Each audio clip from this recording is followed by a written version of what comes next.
everyone does things because it makes them feel good or they gain something from it. That's why people smoke, even though they know they're gonna get cancer, because it feels good.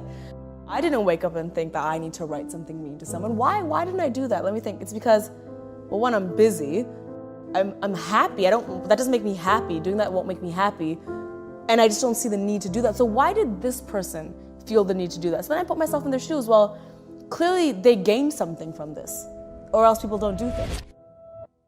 And so they're gaining something from putting someone else down, which means they're not happy.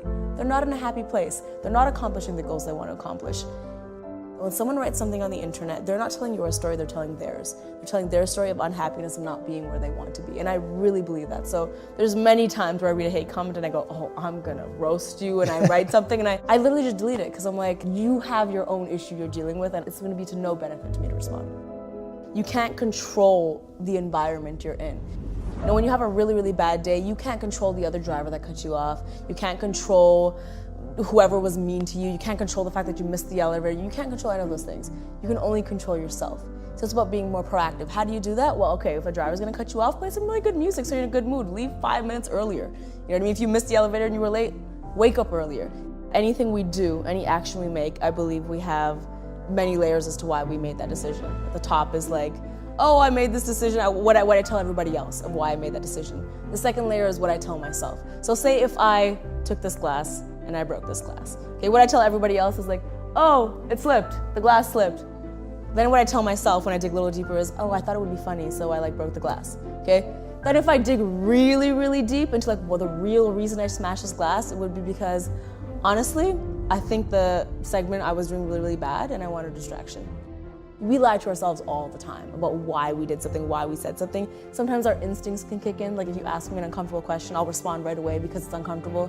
But what I'm saying to you is not true. If I dig deeper, I understand why I acted that way. It's really important. You need to be in tune with yourself if you want to be successful. I mean, the world, it gets really uncomfortable. Success gets really uncomfortable sometimes. It's a lot of stress, it's a lot of pressure. If you're not truly in tune with your biggest teammate, which is yourself, there's no way you can succeed. You need to know yourself really well.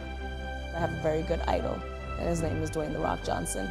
And I think he is someone who is so successful, and the number one thing I've learned from him is how he shares his success in such a humble way that also validates himself. If you ever just go on his Instagram, it's from a place that's like, this cool stuff is happening, and it's really exciting and important for me, so I'm gonna share it because it means a lot to me.